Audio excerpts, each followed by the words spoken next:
Olá pessoal, aqui Micael Sousa do canal Jogos no Tabuleiro. Venho voltar aqui a fazer mais um vídeo para a rúbrica do design de jogos e dos jogos sérios, esta rúbrica mais dedicada a alguns elementos, conceitos e dimensões e até debates por vezes, porque algumas destas coisas não estão propriamente ainda estabelecidas, são alvo de debate e nós estamos constantemente a tentar melhorar as nossas percepções e o modo como abordamos estas questões, mas hoje trago aqui o conceito de complexidade. Aparentemente parece um conceito simples, mas não é bem assim. Apesar do conceito de complexidade estar muito relacionado com os jogos analógicos, vulgarmente jogos de tabuleiro, jogos narrativos, outros jogos de mesa, este conceito também entra nos videojogos, ou seja, também pode ser um fator relevante e há jogos que têm este exemplo. Depende, obviamente, do tipo de jogo, mas existem também videojogos onde nem sempre os tutoriais e todo o sistema de progressão ajuda a reduzir a complexidade e isso pode ser uma razão para eles serem também mais complexos. Esta questão surgiu pela primeira vez no Board Game Colloquium, que é uma iniciativa anual de uma pequena conferência dedicada aos jogos analógicos, aos jogos de tabuleiro, em que eu fui apresentar um artigo que está neste momento em trabalho de desenvolvimento sobre ludemes e os ludemes como aqueles elementos de propagação de elementos de design ou de características de jogos através dos jogos, ou seja, é propagado pelos jogos. E uma das características que eu fui estudar para isso foi a complexidade. E quando eu comecei a descrever que, por exemplo, os jogos de tabuleiro modernos, aqueles que têm uma maior classificação, aqui considerando o Board Game Geek, que uma das suas características era a complexidade. Isto levantou alguns debates na plateia em que me questionaram o que era a complexidade. E eu, quase sem saber como responder, mas tentando invocar aqui alguma justificação lógica, porque por vezes nós usamos estes termos sem nos questionarmos muito, porque são termos que nos são apresentados como produtos quase finais, a questão da complexidade foi uma delas. E eu tentei justificar bem, complexidade é dificuldade em jogar o jogo, mas também é dificuldade em perceber. Ou seja, são duas coisas diferentes, porque o jogo pode ser difícil de perceber, mas depois não assim tão difícil de executar bem aquilo que nós pretendemos. No caso de alguns tipos de jogos, vencer o jogo ou concluir ou acabar o jogo, um jogo que tenha algum tipo de campanha ou algum tipo de progresso com um princípio e um fim definido. No entanto, pode ser, lá está, dominar o jogo ou pode ser simplesmente aprender o jogo. Mas existem muitas coisas que participam nisto. Não é propriamente só dificuldade em perceber ou em jogar, existem muitas outras dimensões que podem afetar, ou seja, importa ir um pouco mais fundo do que isto e perceber o que é que ajuda ou o que é que evita que um jogo seja complexo ou não. E fui então tentar pesquisar e com base também num podcast muito conhecido que eu recomendo, que é o Ludology, havia um episódio dedicado à complexidade. E eu fui fazer também a minha interpretação desses conteúdos, fazer alguma reflexão e tentar apresentar aqui uma versão de complexidade que possamos também debater e usar para os objetivos do desenvolvimento de jogos. Provavelmente vai nos ajudar muito. Eu não vou referir aqui jogos especificamente como exemplos, uma vez que eu não queria que nenhum jogo ficasse conotado com o elemento positivo ou negativo da complexidade. Fiz isso noutros vídeos, não vou fazer neste propositadamente, portanto vai ser apenas conversa e eu espero que depois vocês possam conseguir fazer esta passagem da informação. Então, a dificuldade em aprender o jogo ou jogar o jogo pode depender de várias coisas. Uma delas é a complexidade visual ou espacial. Imaginem, por exemplo, um tabuleiro ou um ecrã que tem muita informação. Tem toda a informação disponível, com muitos detalhes, com muitos ícones, com muitas ilustrações, por vezes sem uma referência clara dos fluxos e das zonas onde jogamos, ou então um jogo que tenha muitos componentes físicos, muitas coisas, muitas peças, o mesmo no digital também, muitas unidades, muitas coisas a mexer ao mesmo tempo. Portanto, isto é a complexidade visual que vem tornar, obviamente, o jogo difícil de jogar.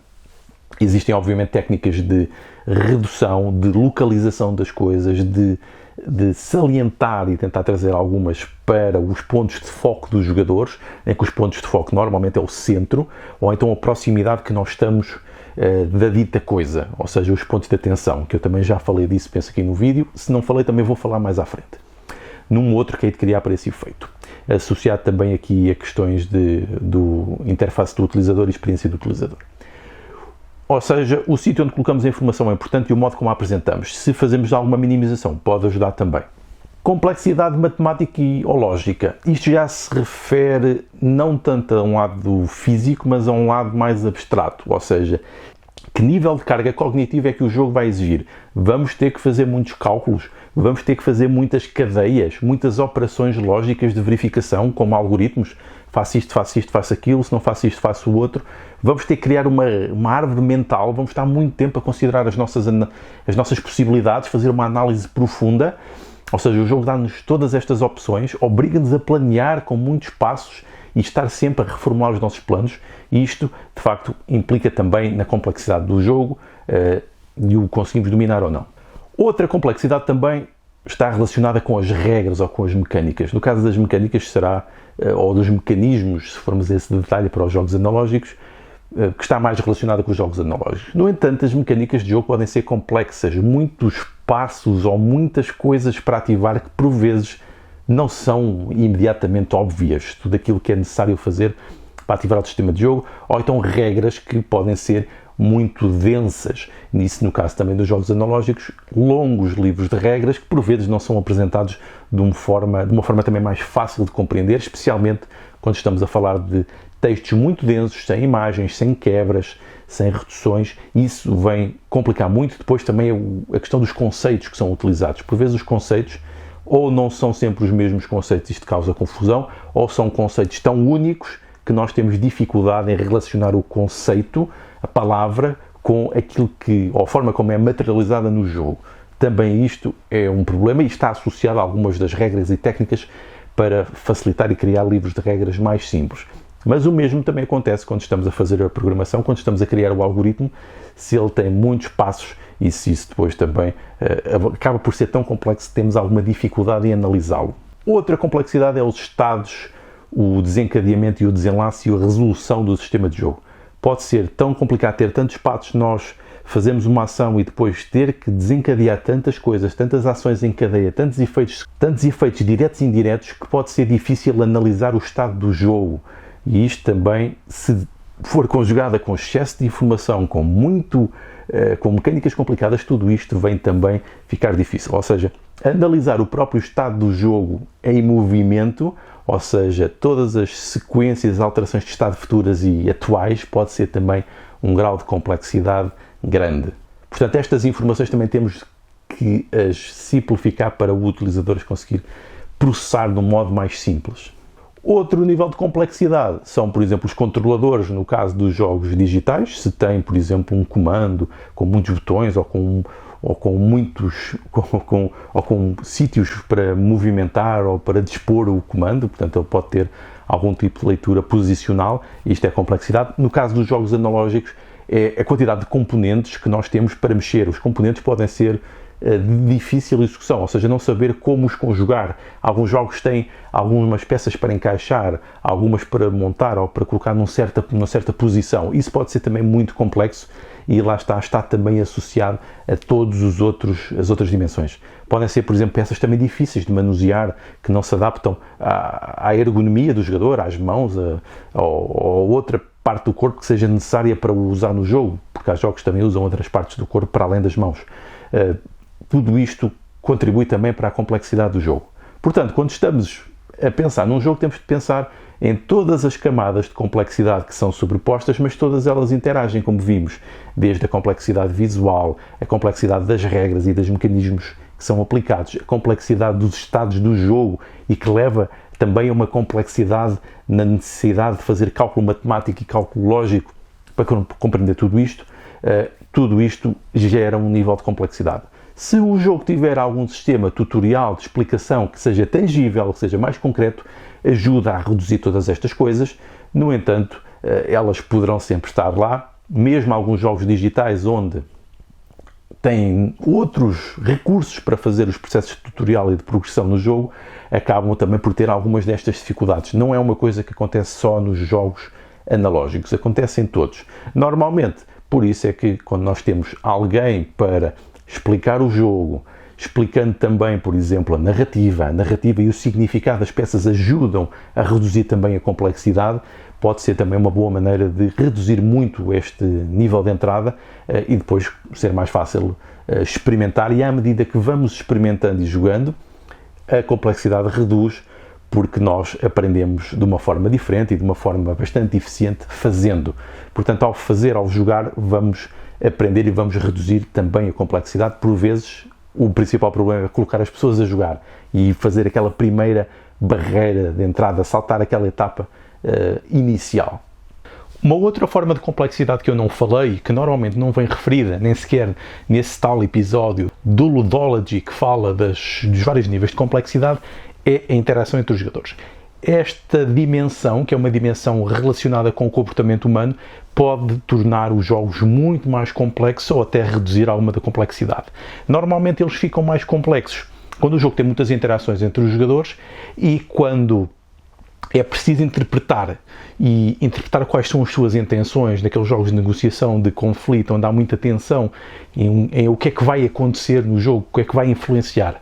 No entanto, noutros jogos, mais aproximar dos jogos de festa ou nos jogos colaborativos, as interações e o comportamento dos outros jogadores pode facilitar na redução da complexidade, naquilo que são as ajudas que eles proporcionam, na forma como interagem connosco, mas também no modo como as expressam. E nesses jogos onde exige a nossa capacidade de ler aquilo que é o comportamento dos outros, é de onde vem grande parte desta complexidade, porque nós podemos ter mais ou melhores competências para fazer este tipo de interpretação, e também se relaciona com o facto de conhecermos ou não as pessoas. Portanto, o fator humano é gerador de elevada complexidade aqui em qualquer sistema de jogo, e por isso é que por vezes até é mais fácil fazer um jogo solitário ou solo do que propriamente um jogo que vai depender muito das interações e do comportamento dos jogadores, porque isso é altamente imprevisível para o sistema de jogo e obviamente também é imprevisível para os jogadores que estão a tentar lidar com essa complexidade, com essa camada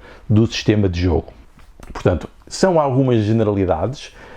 Obviamente que existem muitos casos concretos de jogos que têm, por exemplo, regras muito longas, densas, casos de alguns jogos que a parte gráfica e da apresentação não está simplificada para ajudar o utilizador, alguns jogos em que os componentes também não ajudam à redução desta complexidade, e há alguns jogos que também, por exemplo, o próprio sistema de jogo dão muitas ou demasiadas opções aos jogadores, ou a impossibilidade de ter fluxos coerentes, ou seja, que são de fácil análise linear.